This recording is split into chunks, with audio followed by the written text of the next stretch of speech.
இந்த நாளின் காலை வேளைக்காக நன்றி செலுத்துகிறேன். இந்த காலை நேரத்தில் கர்த்தர் நம்ம கொடுத்த வார்த்தை, பூமியின் குடிகளே நீங்கள் எல்லாரும் தேவனுக்கு முன்பாக கெம்பீரமாய் பாடுங்கள். பூமியின் குடிகளே நீங்கள் எல்லாரும் தேவனுக்கு முன்பாக கெம்பீரமாய் பாடுங்கள். நல்ல கர்த்தர் நமக்கு ஒரு அருமையான வார்த்தையை கட்டளையை கொடுத்துருக்கிறாரு.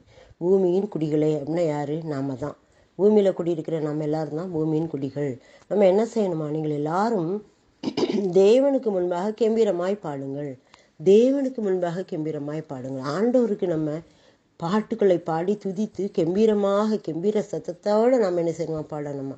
நம்முடைய கெம்பீரம் எதில் இருக்குது? நமக்கு எதில் தான் உற்சாகம் வருது? யோசித்து பாருங்கள்.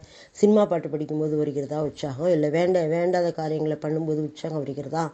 இல்லை நமக்கு வேண்டாத பாட்டுக்கள், கட்சி பாடல்கள், அந்த மாதிரி பாடல்களை பாடும்போது, சினிமா நடிகைகளை பார்க்கும்போது எப்படி நமக்கு உற்சாகம் வருகிறது? நம்முடைய ஆவி எதில் உற்சாகம் அடைகிறது? அதுதான் இதில் கேட்டிருக்கேன். இதில் சொல்லப்பட்டிருக்கு, பூமியின் குடிகளை நீங்கள் எல்லாரும் தேவனுக்கு முன்பாக கெம்பீரமாய் பாடுங்கள். ஆண்டவருக்கு முன்னால் நம்ம கெம்பீரமாய் பாடணும். ஆண்டோடைய சன்னிதானத்தில் வரும்போது நாம் களி கூர்ந்து மகிழ்கிறோமா? அப்போனா நாம் ஆண்டவரோடு இணைக்கப்பட்டிருக்கிறோம் என்று அர்த்தம்.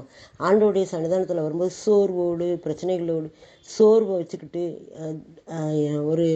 அதாவது நிர்விசாரமாக ஆண்டோடைய சன்னிதானத்தில் ஐயோ வர வேண்டியிருக்கே, பாட வேண்டியிருக்கே, சர்ச்சுக்கு வர வேண்டியிருக்கே, பைபிள் வாசிக்க வேண்டியிருக்கேன்னு சலிப்போட நம்ம இருந்தோம்னா அதில் ஒரு பிரயோஜனம் இல்லை. ஆனால் ஆண்டவர் சொல்கிறாரு, பூமியின் குடிகள் நீங்கள் எல்லாரும் தேவனுக்கு முன்பாக கெம்பீரமாய் பாடுங்கள் அப்படின்னு சொல்கிறார். கெம்பீர சத்தத்தோடு நம்ம பாடணும். நம்ம மற்ற நேரங்கள்லாம் பேசுகிற பேச்சு பாருங்கள், அவ்வளவு சவுண்டு உற்சாகமாக பேசுவாங்க சில பேர். ஆளுடைய சன்னிதானத்தில் வந்தாச்சுன்னா சத்தமே இருக்காது. ஏதோ உயிரே போன மாதிரி, உயிரே இல்லாத மாதிரி பேசுவாங்க. அது ஆண்டவர் விரும்பலை. அவருக்கு முன்பாக நாம் கெம்பீர சத்தமாய் பாட வேண்டும், கெம்பீரமாய் முழங்க வேண்டும். அவருக்கு முன்பாக நாம் கெம்பீரத்தோடும் உற்சாகத்தோடு நிற்கணும் அப்படின்னு ஆசைப்படுறாரு அவர் நம்மை பார்த்து. இப்போ நம்முடைய பிள்ளைங்க இருக்காங்கன்னு வச்சுக்கோங்களேன். நம்முடைய பிள்ளைங்க சோர்வாக, டல்லாக இருந்தாங்க, நம்ம முன்னாலே இருந்துக்கிட்டு இருந்தாங்கன்னா நமக்கு எப்படி இருக்குது சொல்லுங்கள்? உனக்கு தான் நான் எல்லாம் செஞ்சு தரேனே, பிறகு ஏன் நீ இப்படி டல்லாக இருக்க அப்படின்னு நம்ம திட்டுவோம்லாம்.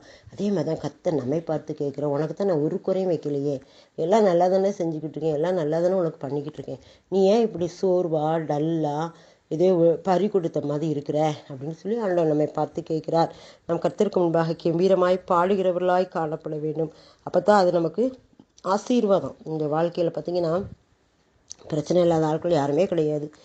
எல்லாருக்கும் உண்டு பிரச்சனை, எல்லாருக்கும் கஷ்டங்கள் உண்டு, எல்லாருக்கும் பாடுகள் உண்டு. அவங்கவுங்களுக்கு தகுந்த மாதிரி, அவங்கவுங்களுடைய தொழிலுக்கு தகுந்த மாதிரி பிரச்சனைகள், அவங்கவுங்க குடும்ப சூழ்நிலைக்கு தகுந்த மாதிரி பிரச்சனைகள், விரலுக்கு தகுந்த வீக்கம் அப்படிம்பாங்க. அது மாதிரி நமக்கு எல்லாருக்கும் பிரச்சனை உண்டு.